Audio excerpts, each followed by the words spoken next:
There is a woman in this keep that no one looks at. She has carried water up the east stair for 6 years, and in all that time the great hall has decided she is furniture. She has a name. No one uses it. They call her the Omega, the way you'd say the draft, or the damp, or the thing that is simply there and will always be there, and you step around it without thinking. She has learned to be stepped around. She has learned to be the quiet at the edge of every loud room. And tonight, in the middle of the autumn feast, with 300 faces turned toward the high table, the head maid lifts one ringed hand and says the words she has been waiting years to say. Remove the Omega. She does not belong in this hall. The Omega does not move. She has been removed from rooms before. She knows how to make herself small enough to be carried out without a fuss. But the doors at the far end of the hall open, and the Alpha King walks in out of the cold, snow still on his shoulders, and he does not look at the head maid, and he does not look at the high table, and he does not look at the lords who rise to bow. He looks the length of the whole hall, past every gleaming face, to the gray nothing at the edge of it. He lifts his hand. He points. Not at her, past her, at the head maid. You leave, he says, and the hall goes so silent you can hear the snow melting off his coat onto the stone. Why would a king know the Omega's face? Why would he cross a kingdom of noise to defend the one person in it everyone has agreed not to see? And what does the head maid know? That she would rather burn the whole household down than let him? Chapter 1. Esme Caldermoor woke before the bells, the way she always had in the dark. It was the safest hour. No one wanted anything from her yet. She could lie a moment on the thin pallet in the room behind the scullery and listen to the keep breathe, the wind working at the shutters, the first faint clatter of the undercooks beginning their bread, and pretend, for one held breath, that the day did not require her to be invisible. Then the breath ended, and she got up, and she became invisible. 6 years she had done this.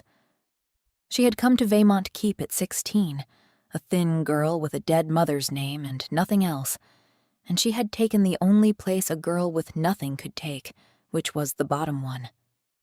Scullery in the dark, water up the east stair when the sun rose, hall work when there were more hands needed than the house could spare, which meant she scrubbed the long tables before the lords ate at them and carried out what they left when they were done.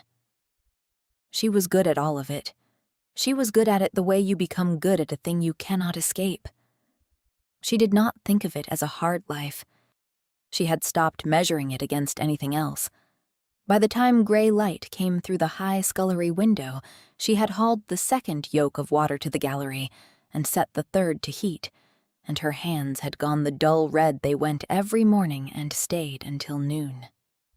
She caught her reflection once in the dark water of the wash trough, a pale oval, dark brown hair already coming loose from its pins, green eyes a stranger might have called striking if a stranger ever looked.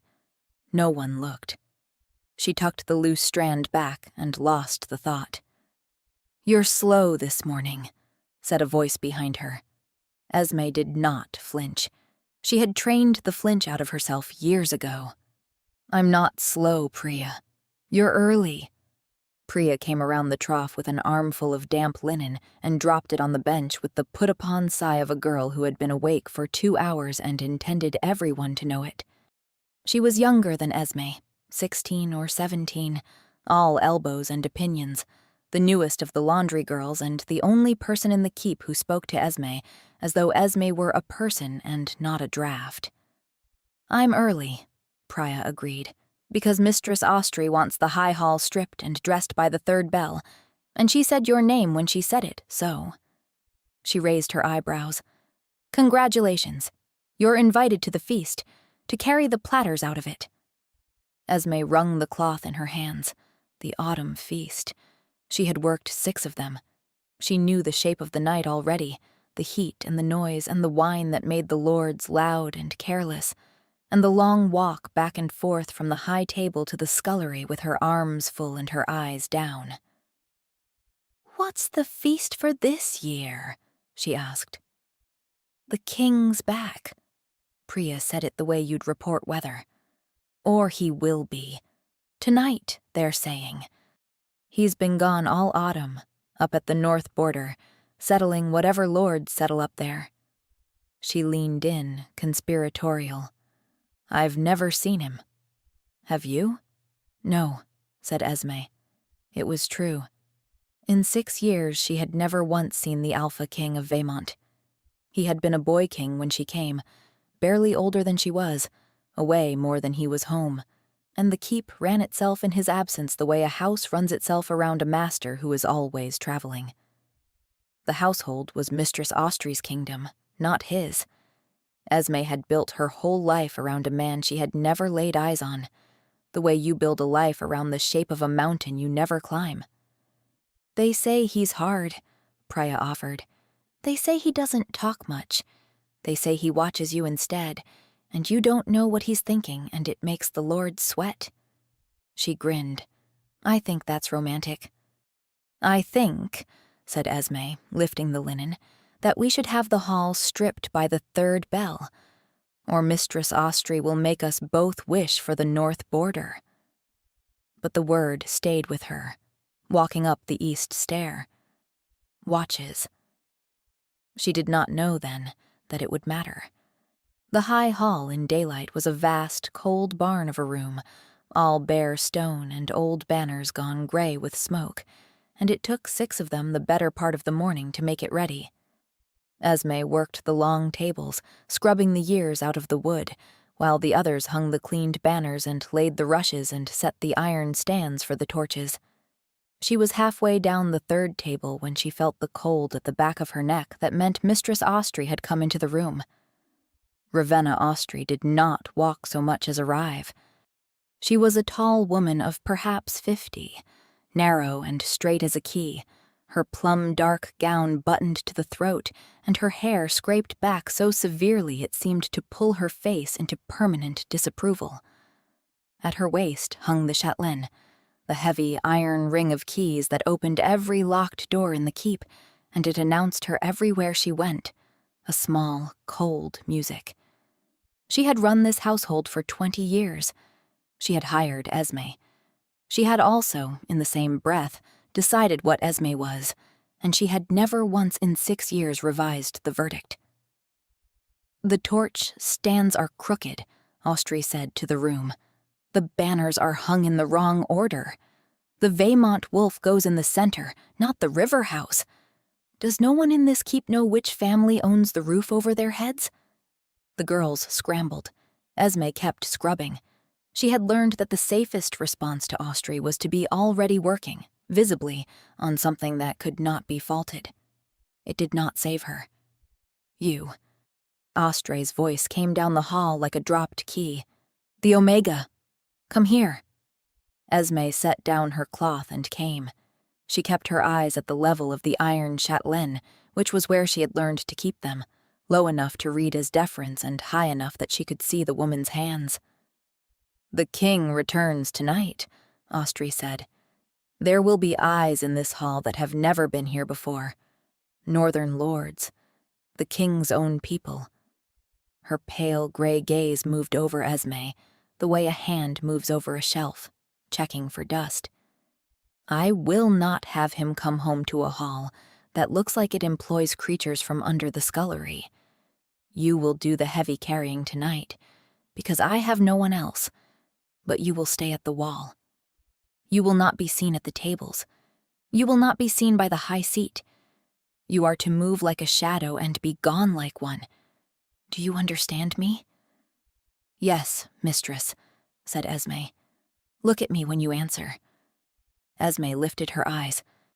It was a small cruelty, and a practiced one, because Austrey knew that Esme had trained herself not to, and she liked to make her do the thing she had learned not to do.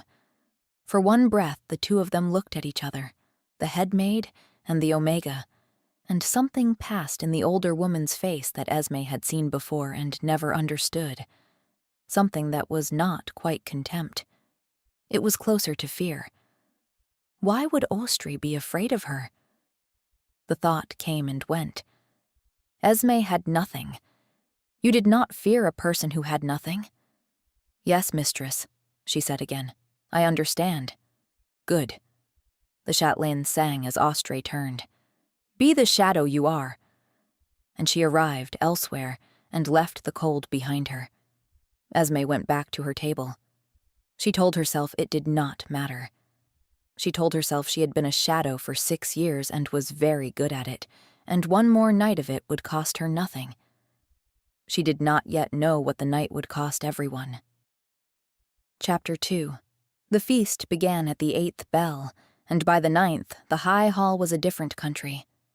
300 bodies, heat and torchlight, the roar of voices that had found the bottom of the second cup, the smell of roast and wood smoke and wet wool drying on the men in from the cold.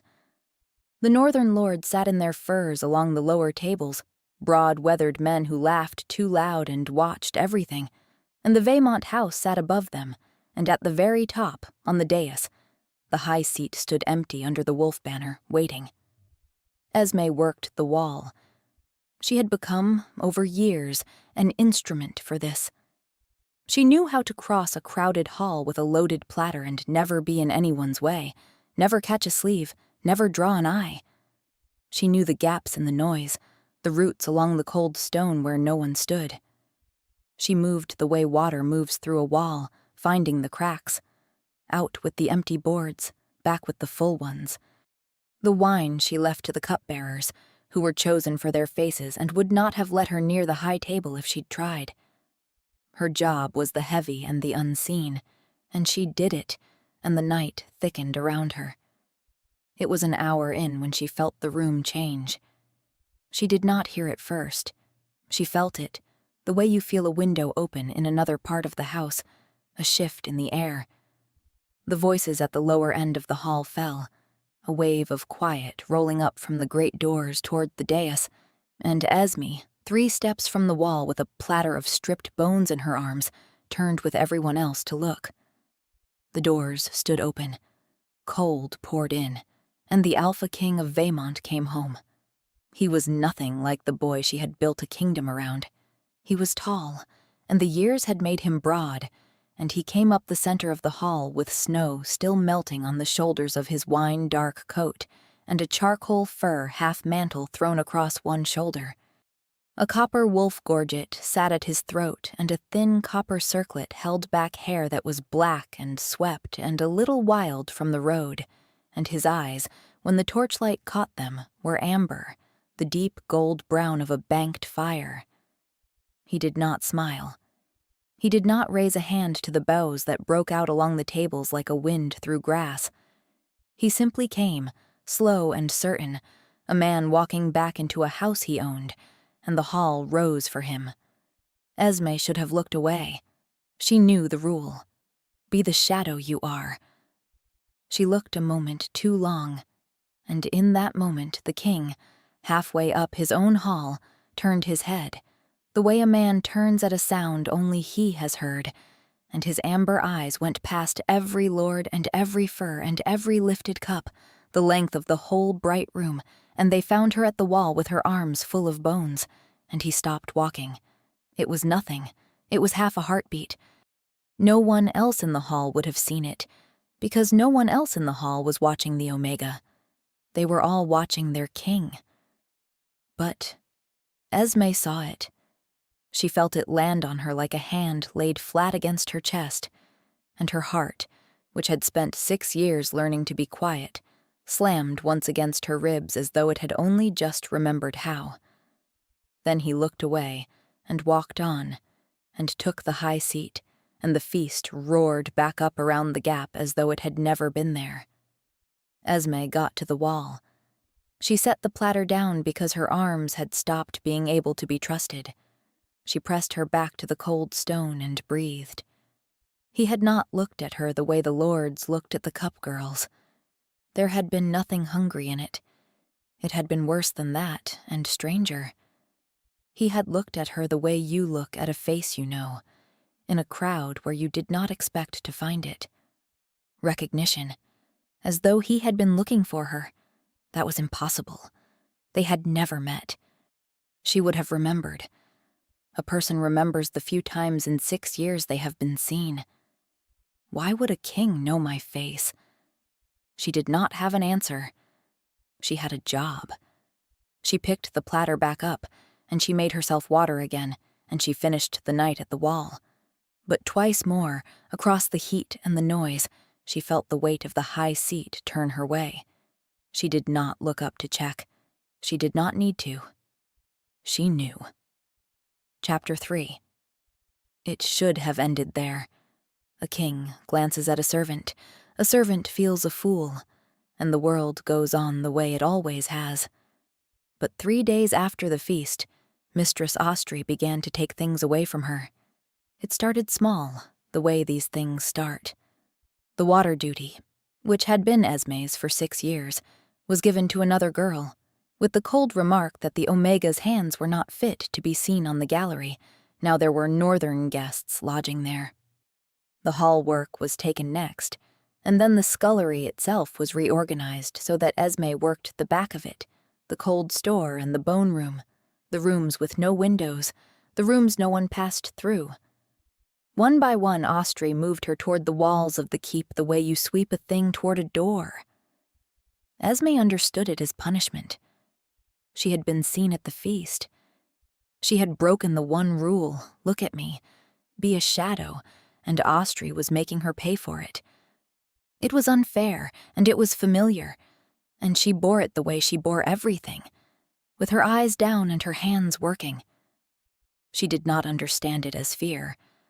She had not yet learned that fear and cruelty wear the same dark gown. "It's not right," Priya said, low, in the cold store on the 4th day. She had taken to finding excuses to be wherever Esme had been exiled to, which was both a kindness and a danger, because Austrey noticed everything. "She can't just unmake your whole place over nothing. You've done that water 6 years. "She can do whatever she likes," said Esme, stacking the saltfish. "It's her house. It's the king's house." "The king," said Esme, "has been home 4 days and has not once come into the cold store. So in the cold store, it's Austrey's house." She set the last of the fish and wiped her hands. "Let it go, Priya. It's just rooms. I can be small in any of them." But Priya did not let it go, because Priya was 16 and had not yet learned what could not be changed, and the next morning she came to the bone room with her eyes wide and her voice in a hush. "He asked about you." Esme went still. "Who?" "The king." Priya was almost vibrating with it. "Gol told me. You know Gol, the old hall warden, the one who carries the keys to the cellar and falls asleep on the door? He was on the gallery last night when the king came through, and the king stopped him and asked him a question, and Golie's been chewing it over all morning because he didn't know what to make of it." She took a breath. "He asked Gol how long the dark-haired girl from the scullery had been in the keep, the one who carries the water. Gol said 6 years, and the king said," Priya's voice dropped further, "the king said, and in 6 years no one thought to ask her name?" The bone room was very cold and very quiet. Esme set both hands flat on the table to steady them. "He's mistaken me for someone," she said. "Or he's bored, and a king who is bored asks strange questions of old men. It means nothing." "He knew you carry the water," Priya said. "He's been home 4 days, Esme. How does a man who's been home 4 days know that the Omega carries the water, when half this household has never bothered to learn it in 6 years? Esme did not have an answer. She was getting used to not having answers. She gave Priya a job to do and sent her away, because the warmth of being talked about was a dangerous warmth and she did not trust it. People who let themselves be warmed by the attention of kings ended badly. She had seen it. The cup girls who caught a lord's eye and lost their places when his eye moved on. Attention was not safety. Attention was a kind of weather, and weather changed. She worked the bone room alone the rest of the day, and she told herself she felt nothing, and she was almost able to believe it, until the light through the high slit window had gone from gray to gold to nothing, and she came out into the dark gallery to bank the fires, and found the Alpha King of Veymont standing at the cold end of it, alone, waiting for her. Chapter 4.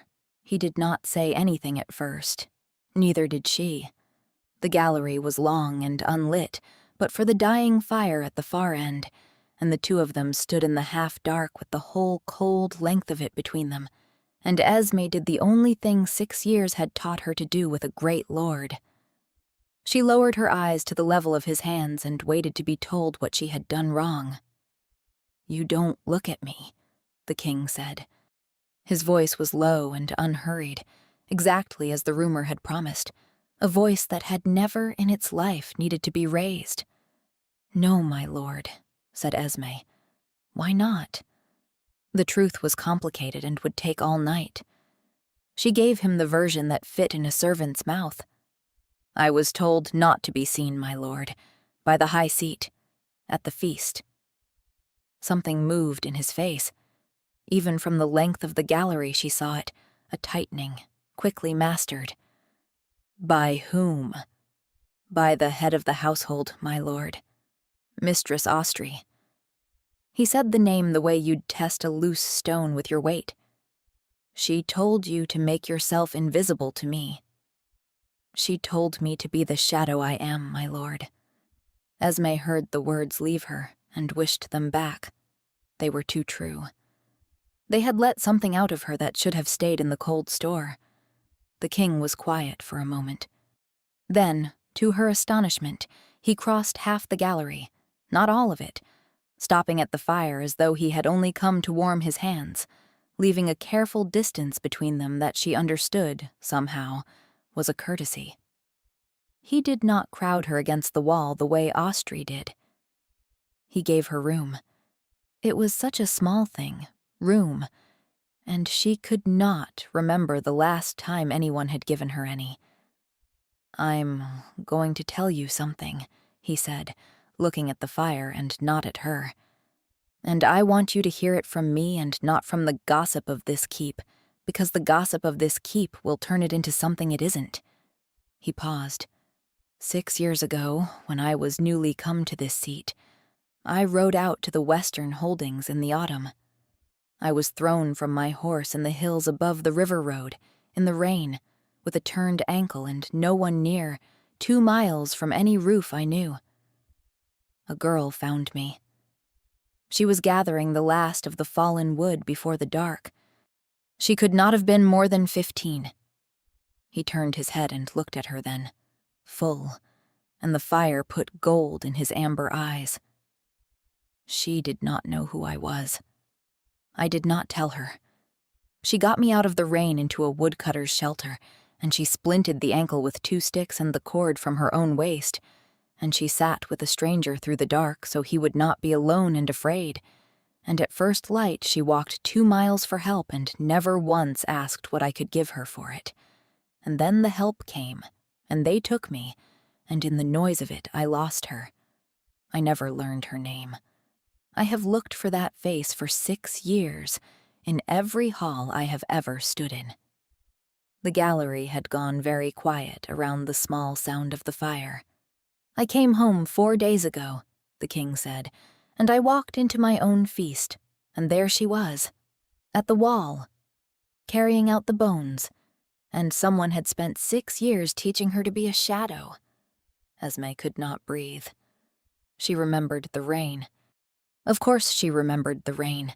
It was one of the few warm things in the whole cold museum of her memory. The autumn she was 15, and had found a hurt man in the hills and helped him because there was no one else, and it was the right thing, and her mother, newly dead, would have wanted her to. She had thought of him sometimes, the dark-haired stranger she'd sat with through the dark. She had hoped, in the vague way you hope for strangers, that he had got home safe.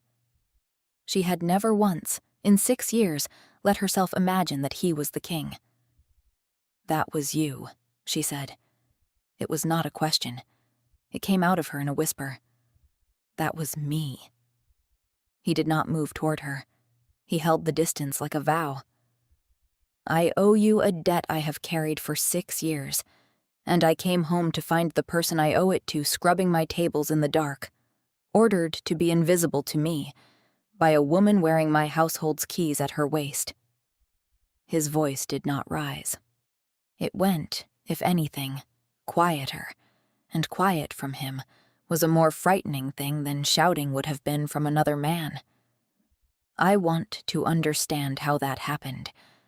I want you to help me understand it."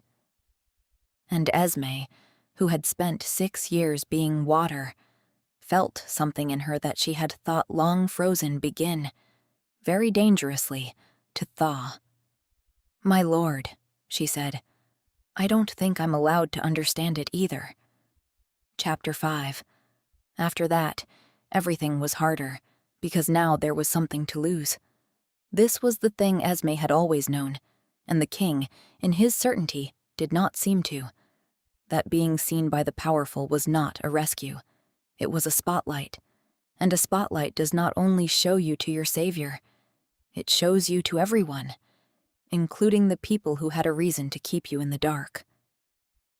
Mistress Austrey knew by the next morning that the king had spoken to the Omega in the gallery. Of course she knew. The châtelaine opened every door in the keep, and the keys to doors were the keys to gossip, and nothing happened in Veymont that did not reach the headmaid's narrow ears by breakfast. Esme felt the change in her, the way you feel frost coming, a hardening of the air. The exile to the cold rooms became total. New rules appeared, each one reasonable on its face and cruel underneath.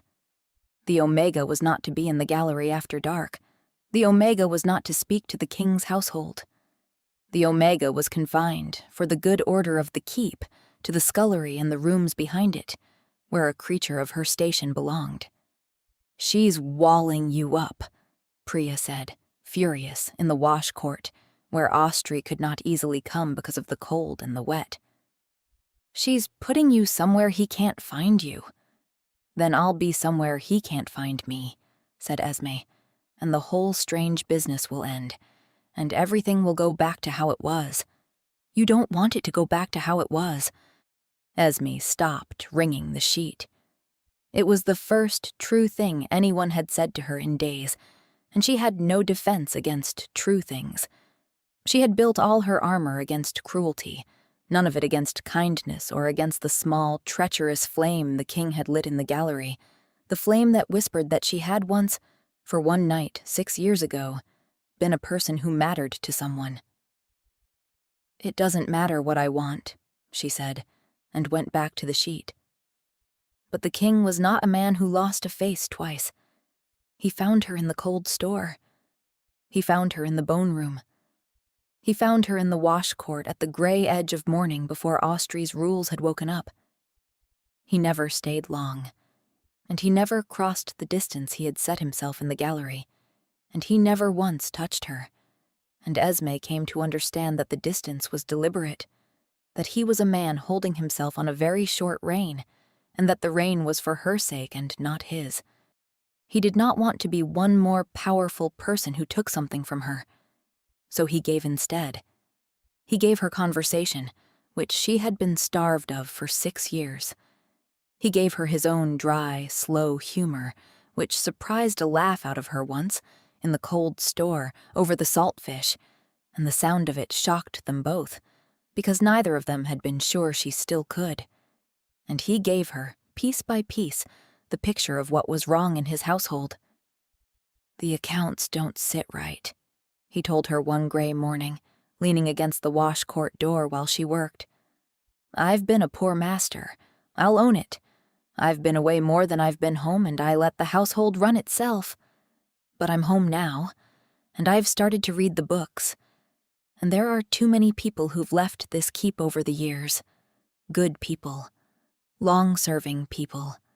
They leave, and the reasons are always small and always reasonable, and there are always too many of them." He looked at her. How many people have you watched walk out of this keep in 6 years, Esme, because Austri made the ground too cold to stand on? Esme thought about it. She had never counted, because counting was a kind of hope, and hope was a luxury. But now that he asked, she found the number was large. The old cook who had been there 30 years and was suddenly too slow. The steward's clerk who had asked one question too many about the grain tally. The laundry mistress before this one, who had been competent and liked and gone within a month of crossing Austria over nothing anyone could name. The under-steward with the limp who had kept the cleanest books in the keep and had been let go, the household was told, for drink, though Esme had stood at the wall of the buttery 100 mornings and never once smelled it on him. The granary man, the 2 stable hands who were brothers and had grumbled about short feed. They went, all of them, and the keep absorbed, each leaving the way. Still water absorbs a stone, a small ring of trouble and then nothing.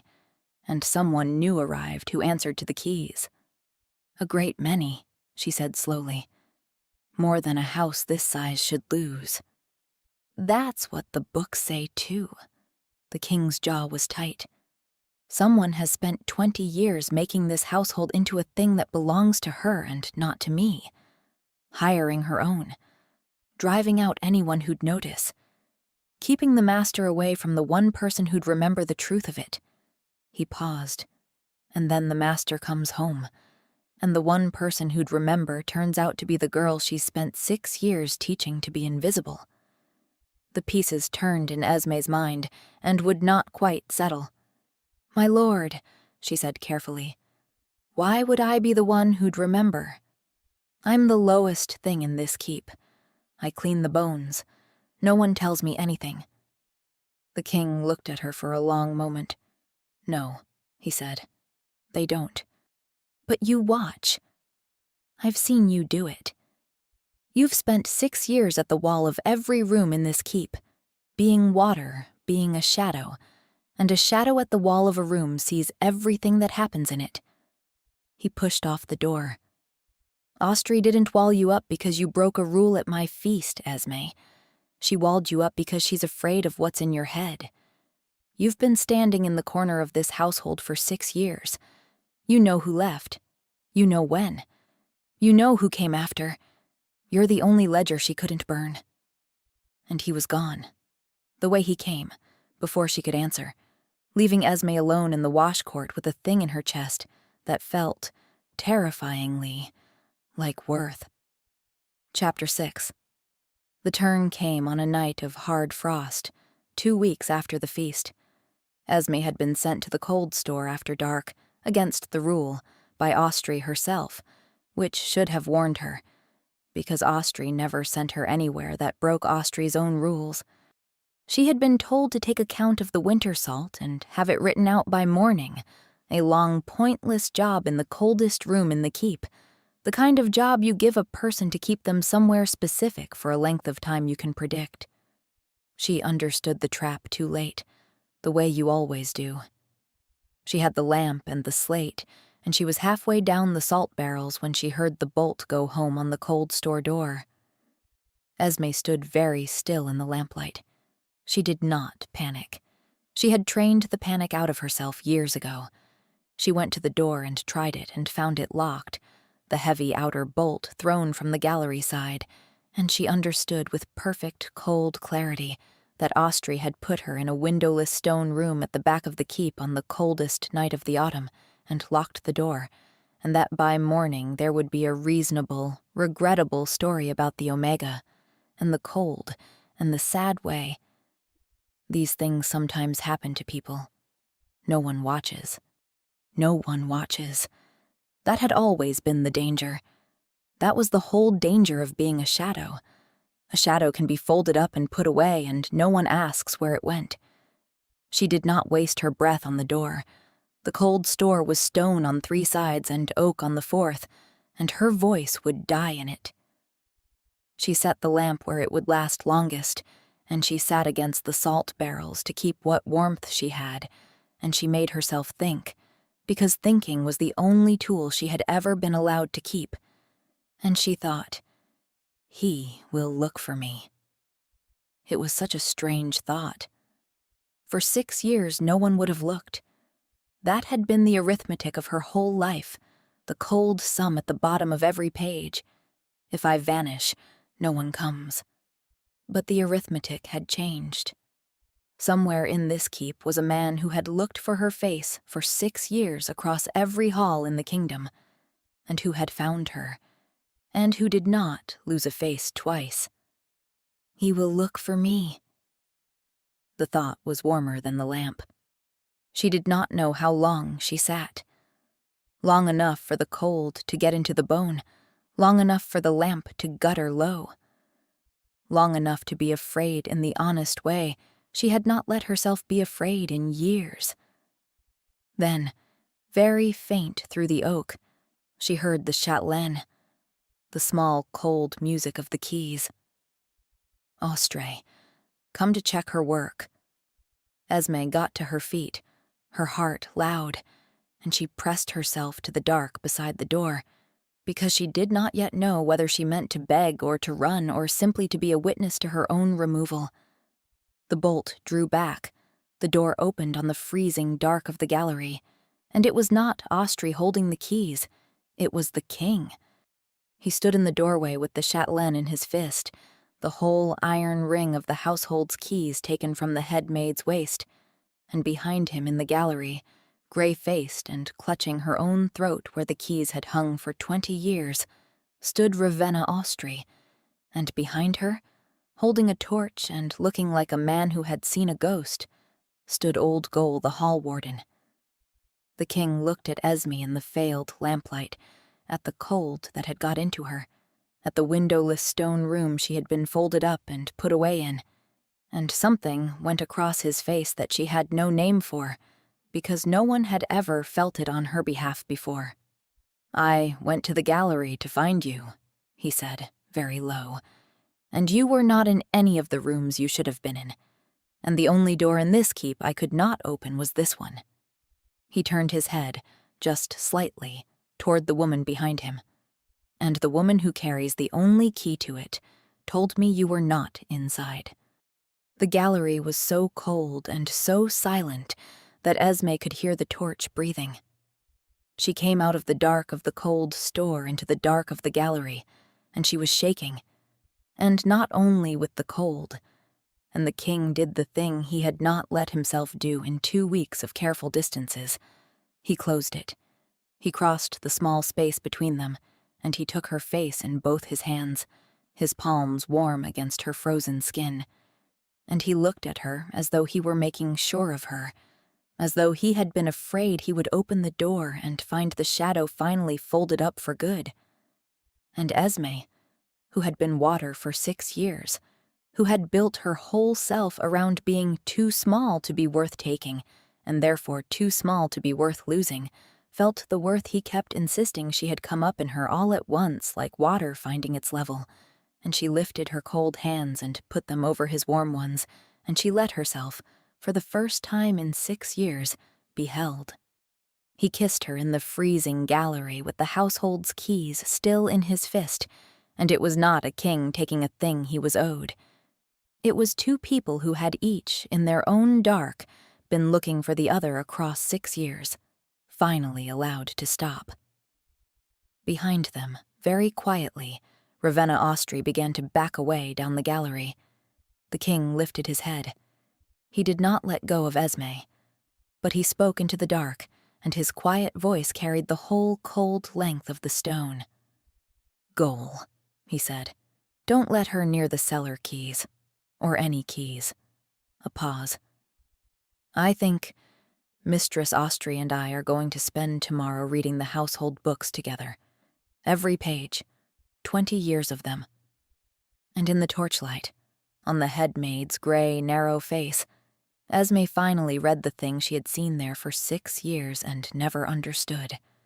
It had never been contempt. It had always, from the very first day, been fear. Chapter 7. The next days were strange and bright and full of a danger Esme could feel, but not yet name. She was lifted out of the cold rooms. Not paraded, The king had too much sense and too much care for that, but quietly restored, given back the gallery and the daylight, given a room with a window that did not lock from the outside. Priya wept and pretended she had something in her eye. Gole, the hall warden, who had carried the household's deepest cellar keys for 30 years and slept on his post and seen everything and said nothing, became, overnight, the king's right hand in the reading of the books, because it turned out the old man had a memory like a ledger and a quiet grudge against Austri 2 decades deep. And the books, read page by page in the king's audit room with the frost on the windows, began to tell the truth. It was all there, once you knew to look.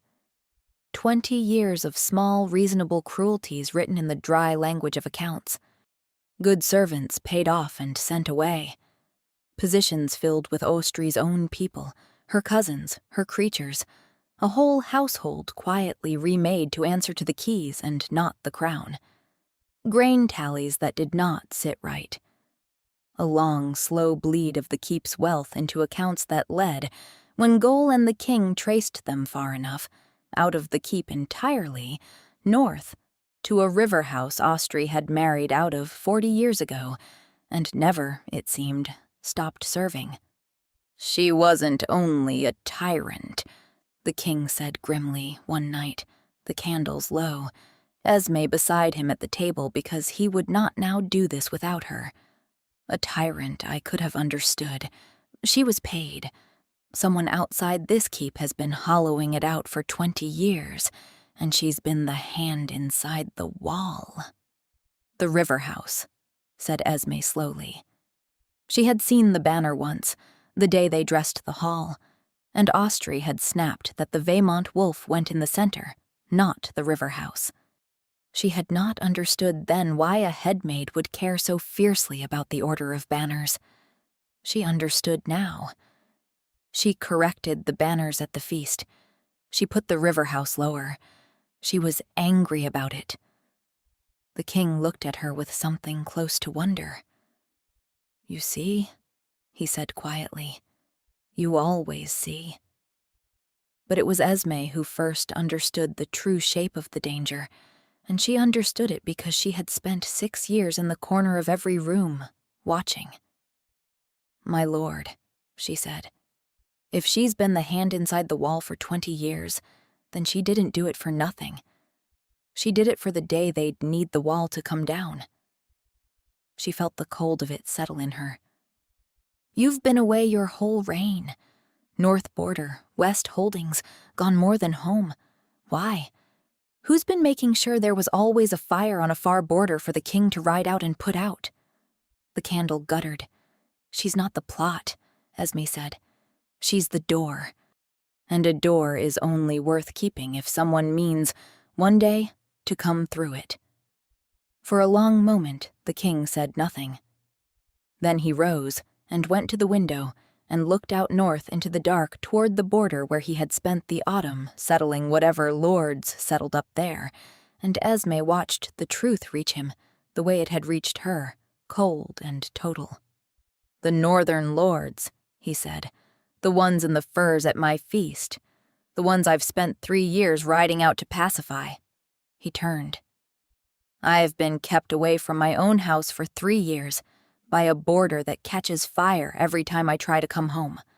And the woman who runs my house while I'm gone has been sending its gold north the whole time." "They mean to come through the door," Esme said quietly.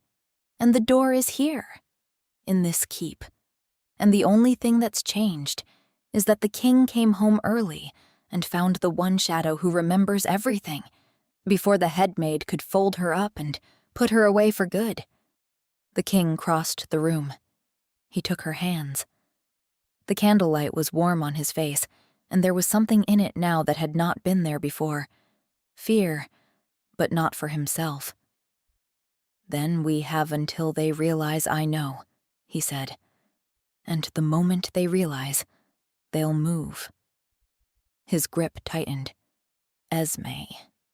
The only proof that holds all of this together, The only thing that turns 20 years of small, reasonable cruelties into one provable treason is the ledger Ostry keeps herself. Not the household books, her own. The record she's kept for whoever pays her, of every person she removed and every coin she sent north. Goal says she keeps it locked, and I took her keys. Then it's locked in a room you can open, said Esme. No. The king's jaw was tight. It's the one thing the keys won't reach. Goalie says she never trusted it to a lock she didn't hold herself. She keeps it on her. He looked at her. And tomorrow, at the noon meal, in front of the Northern Lords, before I can read those books to the end and prove a thing, Ravenna Ostry is going to stand up in my hall and accuse the Omega of theft, and have her removed from this keep for good, where no one will ever ask her what she remembers again. I've heard it from 3 frightened servants tonight. It's already arranged.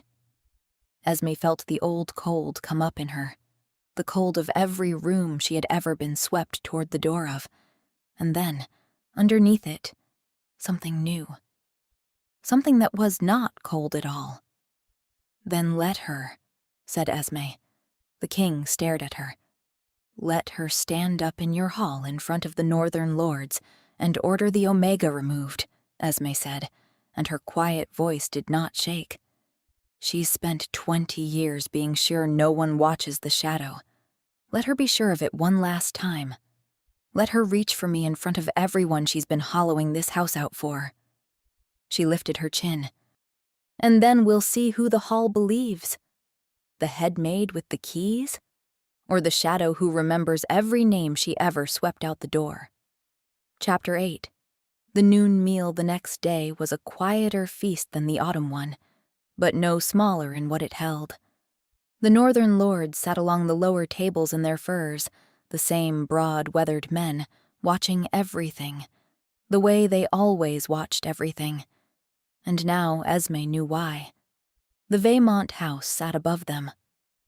Goal stood at the great doors with the cellar keys at his belt and an old man's careful blankness on his face, and at the head of the hall the king sat the high seat under the wolf banner, and beside him, where no Omega had ever sat in the history of the keep, was an empty place that everyone in the hall had noticed and no one understood. Esme worked the wall. It was her own idea. She had asked for it. Let me be where I've always been, she had told him. Let her find me exactly where she expects me. She moved along the cold stone with a board of bread, being water, being a shadow, for the last time. And she felt the whole hall not watching her with the long practice of 6 years, and she let them.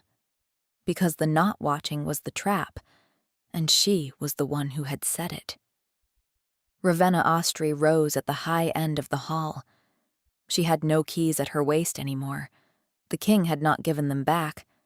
But she stood the way a woman stands who has run a household for 20 years, straight as the key she no longer carried, and she lifted one ringed hand, and her cold, clear voice cut across the hall exactly as it had on the night of the feast, exactly as Esme had known it would. My lords, before we eat. Ostray turned, and her pale gray gaze went unerringly to the wall, to the shadow, to the Omega with the bread. I am sorry to bring an ugly matter to the table, but I will not have it said I kept silent. There is a thief in this household. Plate has gone missing from the cellar these 2 weeks, and the cellar key answers to one creature who has been given the run of rooms above her station, against all good order, these same 2 weeks.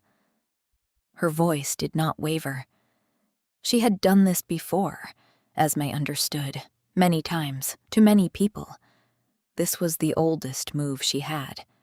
The Omega. I name her, and I ask my king's leave to have her removed from this keep today, before she shames it further. The hall held its breath. It was perfectly done. It was reasonable on its face and cruel underneath, the way all of Ostry's cruelties were, and it put the king in the trap of every lord. To refuse his own headmaid's charge of theft in front of the Northern Lords was to look like a man bewitched by a scullery girl, and to grant it was to lose, forever, the only witness who could bring her down. The king looked at Ravenna Ostry for a long moment. Then he rose, and the hall rose with the small thunder of it, and he came down from the dais, slow and certain, the way he had come up the hall the night he came home, and he stopped not at the high table and not at the lords, but at the great doors at the far end, where Goal stood, and he turned, and he looked the whole bright length of the hall to the wall, to the shadow, the way he had on the first night.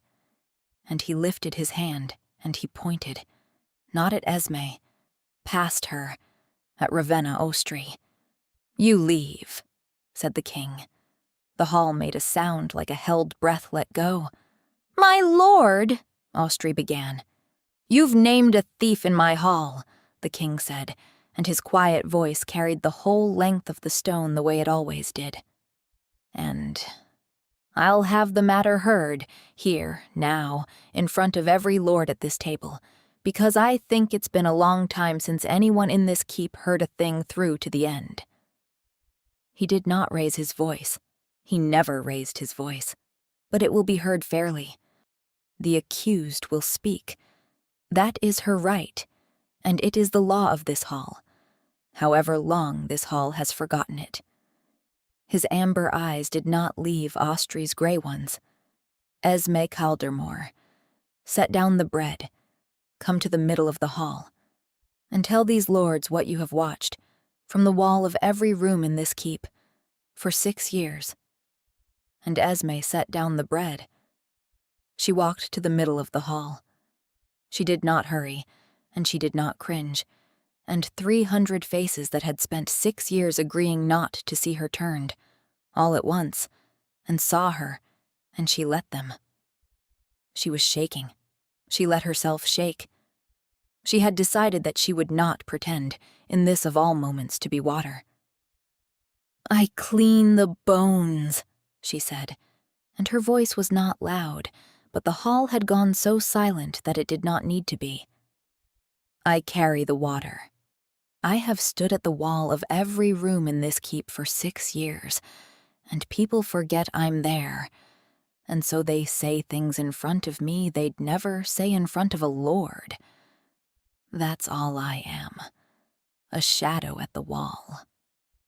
She turned, slowly, and found the faces of the northern lords in their furs, and she spoke to them, because they were the ones who needed to hear it. "Mistress Ostry says there's a thief. She's right. There's been a thief in this keep for 20 years, but it isn't the Omega.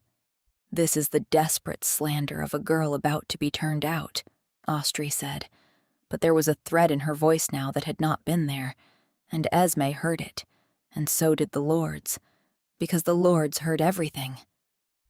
"Ask Goal the hall warden how many good servants have walked out the great doors in 20 years, Esme said, "and how many of them crossed Mistress Ostry first. Ask the books in the king's audit room where the grain tally goes that never sits right. Ask why the head maid of a wolf house cares so fiercely that the river house banner hangs lower than the wolf." She watched the northern lords' faces change, one by one, watched the broad, weathered men go still in a way that was its own confession. "And ask Mistress Ostry to show this hall what she keeps on her own person, under her gown, that she has never once trusted to any lock in this keep, not even the lock she held the only keys to. Because I have watched her, from the wall, for 6 years, and I have seen her reach for it when she thinks no one is looking. A small book, bound in gray. She touches it the way other people touch a charm." Esme lifted her chin. "She locked me in the cold store 2 nights ago to keep me from this hall. She wouldn't have done that for a girl who only cleans the bones. You don't fold up a shadow that doesn't see anything. You only fold up the one that sees everything." The hall turned, as one body, toward the head maid, and Ravenna Ostry's hand, the same hand that had pointed at the Omega and named her a thief, moved, without her willing it, the way a frightened hand always moves, to press flat against the front of her plum-dark gown, against the small, hard shape of the thing she kept there, the gray-bound ledger, the record of 20 years. She caught herself. Too late. The whole hall had seen the hand go to it. "Goal," said the king very quietly from the great doors. "I think Mistress Austrey has something she'd like to give to the northern lords to read." Ravenna Austrey looked the length of the hall at the king, and then at the lords in their furs whose gold she had been the hand for, the gold she had hollowed this house out to send them, and she understood, the way Esme had understood in the cold store, that she had been folded up and put away, and that no one was coming. She did not run. There was nowhere to run. The great doors held Goal, and the hall held 300 witnesses, and the high seat held a king who did not lose a face twice. "You were nothing," she said to Esme, across the whole silent hall, and it came out of her not as cruelty now, but as a kind of grief. The grief of a woman watching 20 years come down. 6 years. You were nothing. You cleaned the bones. How? "I watched," said Esme. "It's all I was ever allowed to do, so I got very good at it." The lords took the gray ledger from Ravenna Austrey's gown. They read it, there, at the high table, in the silence of the hall, page after page of 20 years of small, reasonable cruelties written in her own hand, every name she had swept out the door and every coin she had sent north, and Esme watched the northern lords' faces as they read, and saw the moment several of them understood that their own names were in it, and went gray themselves. There was no battle. The king had been right that it would come to the door, but the door, in the end, was a small gray book, and once it was open, there was nothing for anyone to fight for. The lords who were clean drew back from the lords who were not. The plot that had kept a king from his own house for 3 years came apart in an afternoon, not with steel, but with a shadow who finally spoke from the middle of the hall instead of the wall of it. Ravenna Austrey was taken north to the law, not to the grave. The king would not make her a martyr or a corpse, only an answer. And when the hall had emptied of all its noise, and the lords were gone, and the long tables that Esme had scrubbed in the dark for 6 years stood bare in the gray afternoon, the king came down from the high seat one last time and crossed the hall to her, all of it, every step, in front of the few who remained. "I made you walk to the middle of the hall," he said, "in front of everyone, and you came." "You stood at the door and pointed," said Esme. "You didn't cross to me. You made me decide to be seen. I'd never take that from you." His hand came up and touched her cheek, warm.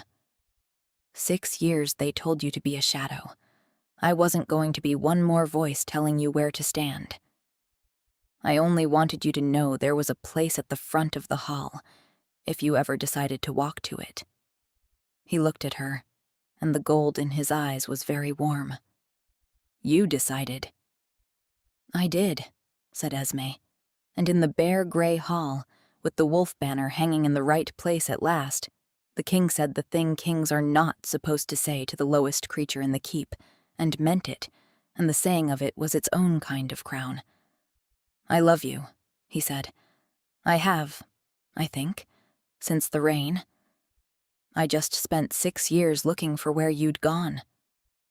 "I was at the wall," said Esme. "The whole time." "I know," he said. "Come and stand at the front." Epilogue.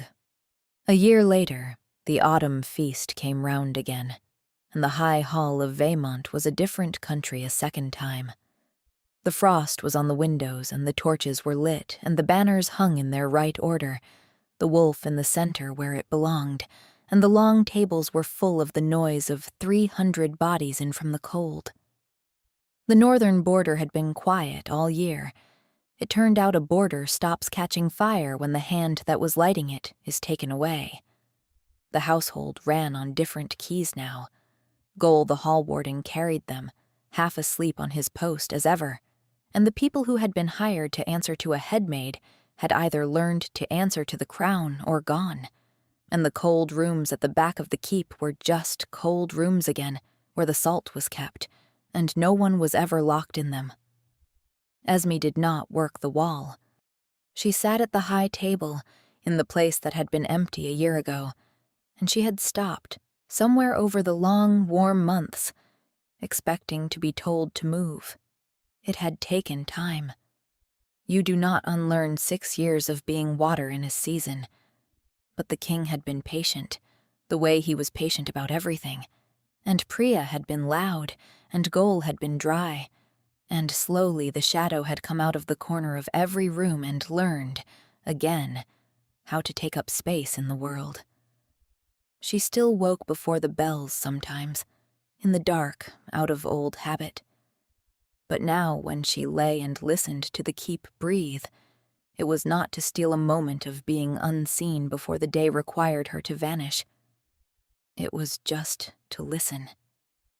To the wind at the shutters, and the undercooks beginning the bread, and the slow, warm sound of a house that had, at last, remembered who it belonged to. Across the hall, the doors opened, and the cold came in, and the king came home from wherever a king goes, and 300 faces turned to him and rose. And he came up the center of the hall the way he always did, slow and certain, and he did not look at the lords or the furs or the lifted cups. He looked the whole bright length of the hall, past every gleaming face, to the high table, to her. And he smiled, the full smile, the one she had spent a year earning, the one no rumor in the keep had ever managed to describe because the rumors had never seen it. Esme rose from the high table in front of everyone, and she did not hurry and she did not cringe, and she walked down to meet him in the middle of the hall, where the shadow had once stood and spoken, where she had decided a year ago to be seen. "You came?" he said, the way he always said it. "I always will," she said. "I just had to learn how to walk there." And the snow melted off his shoulders onto the stone, and the hall roared its warmth around them, and the woman that no one in the keep had ever looked at stood in the very center of it, in the light, and let herself be seen.